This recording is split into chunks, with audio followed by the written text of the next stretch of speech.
Good evening students, आप सभी का हमारे चैनल पर स्वागत है।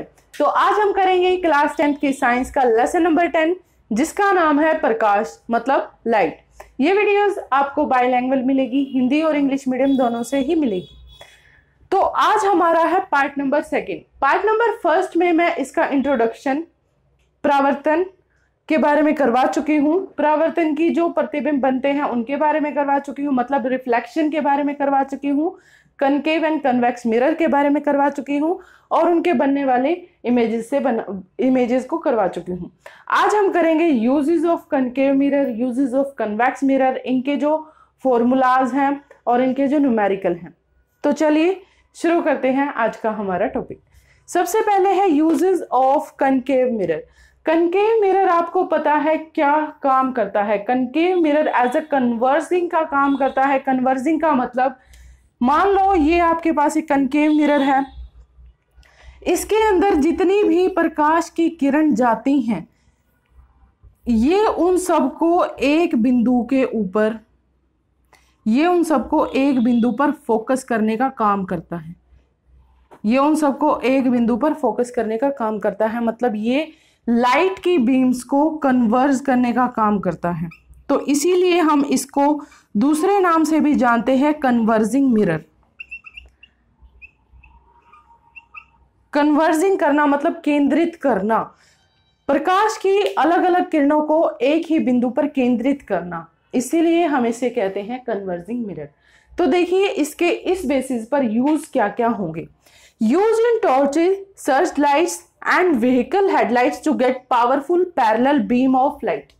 इसका यूज टॉर्चेस मतलब ये टॉर्च लाइट जो होती है, बैटरीज जो होती हैं वो, सर्च लाइट खोजने वाली जो रोशनियों के लिए लाइट लगी होती है वो टोपियों के अंदर लगती है वो, व्हीकल्स लाइट मतलब बाइक की लाइट है या स्कूटी की लाइट है या फिर गाड़ियों के आगे जो हेडलाइट्स लगती हैं वो, उनके अंदर इसका यूज किया जाता है to get powerful parallel beam, मतलब शक्तिशाली पैरेलल बीम, समांतर बीम को प्रदर्शित करने के लिए। ठीक है, एक लाइट की पावरफुल बीम बनाने के लिए इसका यूज किया जाता है।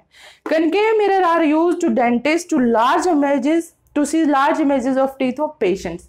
इसका यूज, कनकेव मिरर का यूज है वो डेंटिस्ट द्वारा भी किया जाता है ताकि वो पेशेंट के दांतों को थोड़ा सा बड़ा करके देख सके। उसके बाद है concave mirror is used as shaving mirror. Concave mirror का यूज शेविंग मिरर के तौर पर भी किया जाता है जिसमें आपको इमेजेस थोड़ी बड़ी दिखती हैं। फिर है large concave mirror are used to concentrate sunlight to produce heat in solar furnace. इसका इस्तेमाल सौर भट्टियों में सूरज की किरणों को केंद्रित करके गर्मी उत्पन्न करने के लिए भी किया जाता है। ये थे आपके पास यूजेस ऑफ कनकेव मिरर। अब आपके पास आएंगे यूजेस ऑफ कन्वेक्स मिरर। उसके बाद है यूजेस ऑफ कन्वेक्स मिरर, मतलब उत्तल दर्पणों का प्रयोग।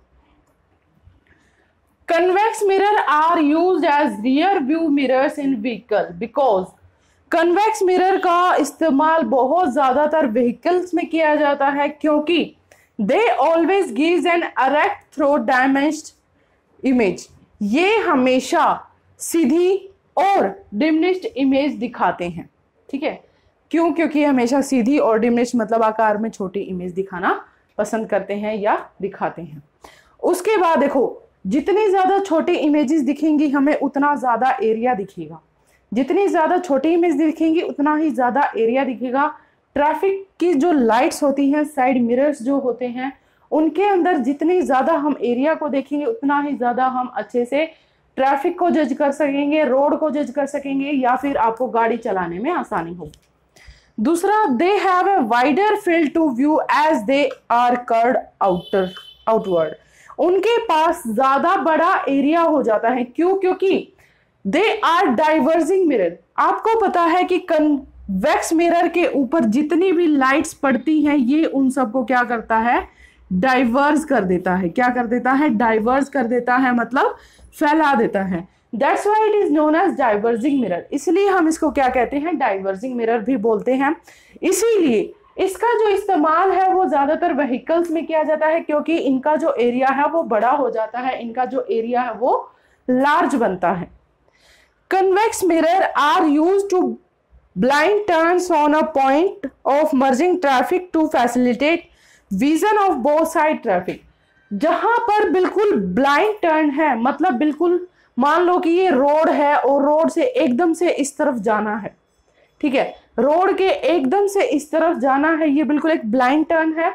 तो यहाँ पर कन्वेक्स मिरर्स का यूज किया जाता है ताकि इन मिरर्स के द्वारा आप रोड के दोनों तरफ देख सको, आपको रोड के दोनों तरफ का ट्रैफिक दिख सके, और यहां से जब आप एक ब्लाइंड टर्न ले रहे हैं तो इसमें आपको हेल्प मिले और आपको एक फैसिलिटी मिले जिससे आप अपने आप को सिक्योर रख सकें। थर्ड यूज है use in shop as security mirror. Security mirrors में भी इसका यूज किया जाता है, क्योंकि सिक्योरिटी मिरर के लिए आपको वाइडर एरिया की जरूरत पड़ती है। वाइडर एरिया हमें ज्यादा से ज्यादा जगह के बारे में नॉलेज देता है, जगह को एनालाइज करने में हेल्प करता है, इसीलिए इसका यूज कहाँ किया जाता है, एज ए सिक्योरिटी मिरर इसका यूज किया जाता है। अब हम देखेंगे कि इसके अंदर किस तरह के साइंस का यूज किया जाता है, किस तरह की चिन्ह परिपाटी का यूज किया जाता है। तो चलिए शुरू करते हैं इसकी चिन्ह परिपाटी। Sign conventions in a mirror, मतलब चिन्ह परिपाटी किसी भी दर्पण के अंदर बहुत जरूरी होती है। न्यूमेरिकल्स निकालने के लिए आपको इसकी जरूरत पड़ती है। देखिए, अगर ऑब्जेक्ट लेंस की लेफ्ट साइड में रखा है, अगर आपका ऑब्जेक्ट लेंस की लेफ्ट साइड में अपर साइड में रखा है, ऊपर की तरफ रखा है एक्सिस के, मिरर, अगर आपका ऑब्जेक्ट मिरर की लेफ्ट साइड में रखा है, मिरर की लेफ्ट साइड में रखा है और एक्सिस के अबव है, तो उसकी जो लेंथ होगी वो होगी पॉजिटिव, उसकी लेंथ होगी पॉजिटिव। और अगर वो ऑब्जेक्ट एक्सिस से नीचे की तरफ रखा है तो उसकी लेंथ होगी आपकी नेगेटिव। इसी तरह इमेज की बात है, इमेज अगर आपकी मिरर से लेफ्ट साइड बनती है और नीचे की तरफ बनती है तो उसकी जो हाइट होगी वो होगी नेगेटिव, और अगर इमेज मिरर से राइट साइड बनती है तो उसकी जो हाइट होगी वो होगी पॉजिटिव। ठीक है, क्यों? क्योंकि आपको पता है कि मिरर से इस तरफ लेफ्ट साइड जब इमेज बनती है, मिरर से लेफ्ट साइड जब बनती है, देखो left hand side image positive, image negative, left hand side image प्रतिबिंब negative, right hand side image या प्रतिबिंब पॉजिटिव। ठीक है, अब उसके बाद डिस्टेंस देखते हैं, फोकल लेंथ देखते हैं। जो इस तरफ हम दूरी मापेंगे, जब हम लेफ्ट हैंड साइड दूरी को, डिस्टेंस को मेजर करेंगे तो वो हमेशा नेगेटिव होगा, जबकि अगर हम लेंस के मिरर के राइट हैंड साइड जब हम जा रहे हैं तो आपका डिस्टेंस हमेशा ही पॉजिटिव होगा। डायरेक्शन याद रखना, राइट हैंड साइड में पॉजिटिव और लेफ्ट हैंड साइड में ऑलवेज नेगेटिव। ठीक है, ऊपर पॉजिटिव, नीचे negative, right negative, right positive, left negative. अब इसमें देखो ऑब्जेक्ट डिस्टेंस, ऑब्जेक्ट का जो ये डिस्टेंस होगा, क्योंकि हमें पता है कि मिरर के अंदर जब भी आप इमेज बनवाते हो, ऑब्जेक्ट रखते हो, तो ऑब्जेक्ट हमेशा लेफ्ट हैंड साइड रखा जाता है, और आपको पता है लेफ्ट हैंड साइड हमेशा डिस्टेंस क्या होता है, नेगेटिव होता है। इसीलिए ऑब्जेक्ट का डिस्टेंस हमेशा क्या होगा, नेगेटिव होगा। ठीक है, उसके बाद focal length of concave mirror is always negative. Concave mirror की फोकल लेंथ हमें पता है लेफ्ट हैंड साइड होती है, फोकल लेंथ कनकेव मिरर है, इसकी फोकल लेंथ हमेशा लेफ्ट हैंड साइड होती है, तो कनकेव मिरर की जो फोकल लेंथ है वो भी हमेशा ही नेगेटिव होगी, हमेशा ही नेगेटिव होगी। फोकल लेंथ मतलब फोकस की जो दूरी है वो हमेशा नेगेटिव मतलब ऋणात्मक होगी। ठीक है, उसके बाद focal length of convex mirror is always positive. उत्तल दर्पण की जो फोकस की दूरी होती है वो हमेशा पॉजिटिव होती है। क्यों? क्योंकि देखो ये होता है कन्वेक्स मिरर, उत्तल दर्पण, इसका focal length right hand side होता है ना, राइट हैंड साइड। और हमें पता है राइट हैंड साइड, दर्पण के राइट हैंड साइड में, मतलब मिरर के राइट हैंड साइड में डिस्टेंस हमेशा पॉजिटिव, तो इसीलिए कन्वेक्स का हमेशा ही फोकल लेंथ क्या होता है, पॉजिटिव होता है, जमा का होता है। ये आपको न्यूमेरिकल सॉल्व करने में बहुत ही ज्यादा काम आते हैं, ठीक है। ऑब्जेक्ट के डिस्टेंस को हम u से मेजर करते हैं, u हमेशा ही नेगेटिव होता है, चाहे वो कन्वेक्स का है चाहे वो कनकेव का है, मतलब अवतल का हो या उत्तल का हो, दोनों ही दर्पणों के अंदर ऑब्जेक्ट की, वस्तु की जो दूरी होती है वो हमेशा ऋणात्मक होती है।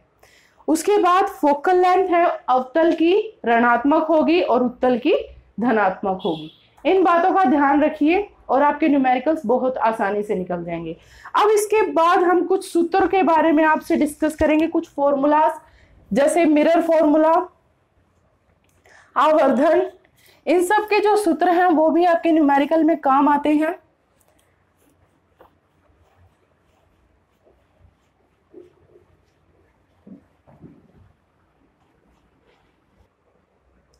अब देखिए आपके पास है मिरर फॉर्मूला, मतलब दर्पण सूत्र। दर्पण सूत्र क्या करता है, क्या बोलता है, 1/v + 1/u = 1/f, where v is image distance, u is object distance and f is focal length। v क्या है, प्रतिबिंब की दूरी, p से प्रतिबिंब की दूरी, मतलब जो पोल होता है, जो ध्रुव होता है, ध्रुव से प्रतिबिंब की दूरी। u है ऑब्जेक्ट की दूरी, ध्रुव से वस्तु की दूरी। f है आपकी फोकल लेंथ, मतलब फोकस की दूरी। ये बातें आपको पता चल गई कि मिरर फॉर्मूला मतलब दर्पण सूत्र क्या होता है, 1/v + 1/u = 1/f। अब इसी से निकला है मैग्निफिकेशन ऑफ मिरर, मतलब दर्पण का आवर्धन सूत्र। दर्पण का आवर्धन सूत्र क्या होता है, इसे हम छोटे m से डिनोट करते हैं। इसका जो फॉर्मूला है वो है height of image upon height of object, height of image upon height of object.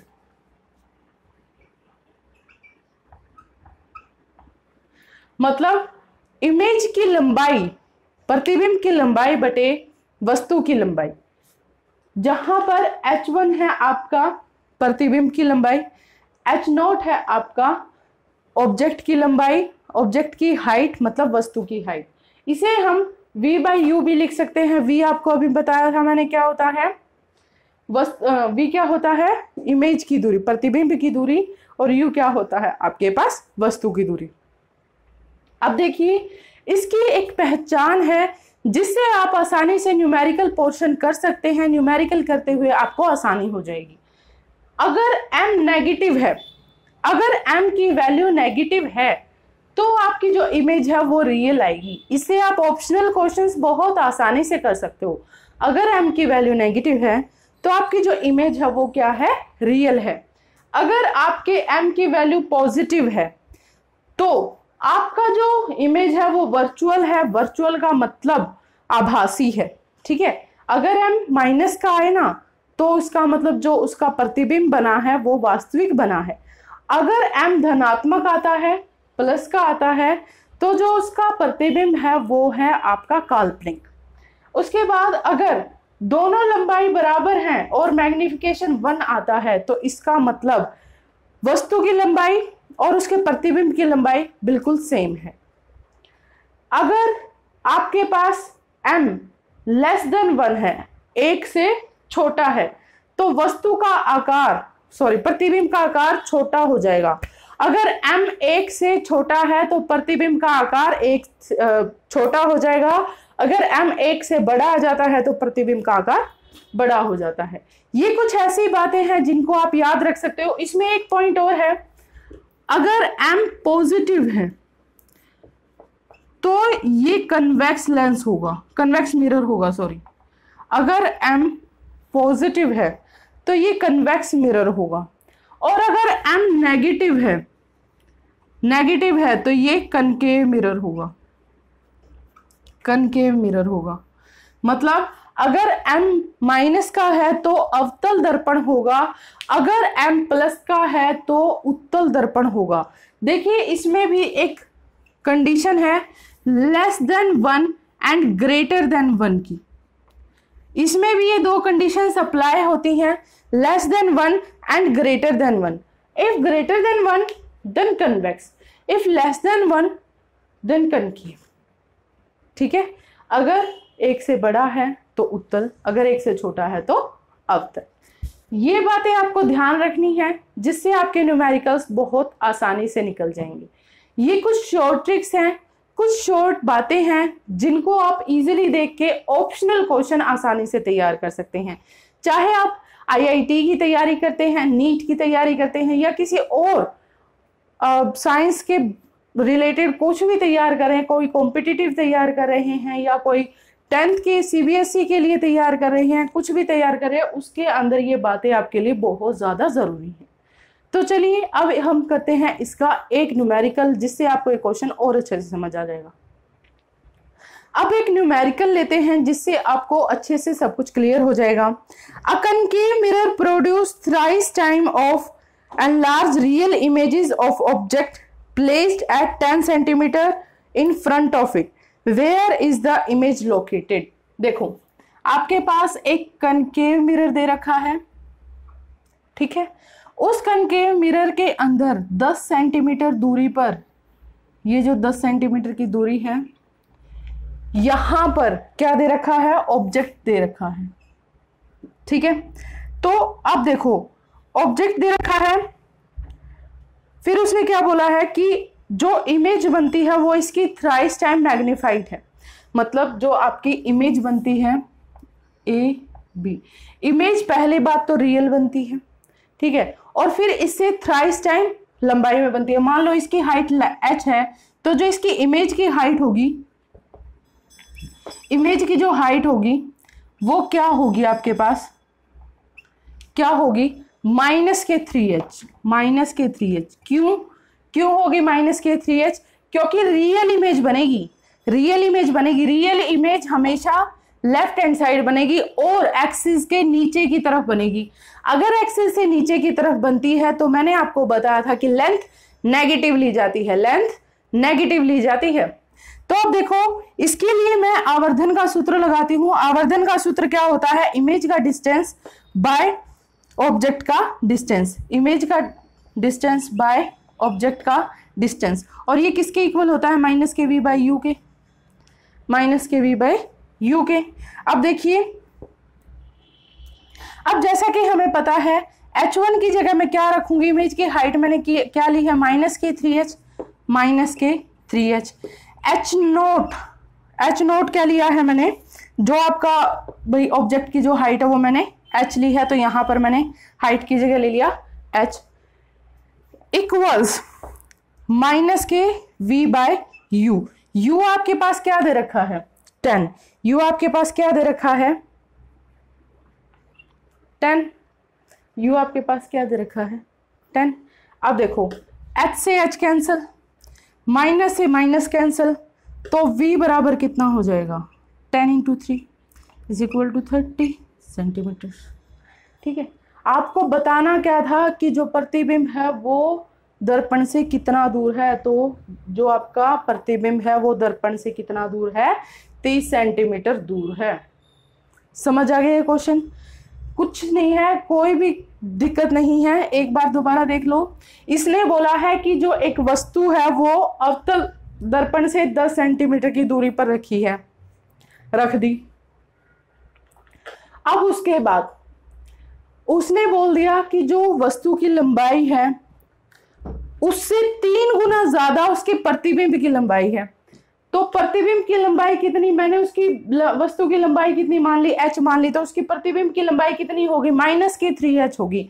Minus की 3h क्यों, क्योंकि 3 गुना तो वो है ही, दूसरा वो रियल है। ठीक है, कनकेव में रियल है, अवतल में वास्तविक है। वास्तविक प्रतिबिंब हमेशा कैसा होता है, ऋणात्मक होता है। तो अब आवर्धन का मेरे पास सूत्र है, क्या है, इमेज की हाइट बटे ऑब्जेक्ट की हाइट। इमेज की हाइट मेरे को पता है क्या ली थी मैंने, माइनस की 3h, ऑब्जेक्ट की हाइट क्या है, h, तो मैंने h लगा दिया, h से h कैंसिल, बराबर किसके होता है, माइनस के v बाई यू। u कितना है आपके पास 10 सेंटीमीटर, एक्चुअली ये v बाई यू है, v बाई यू है।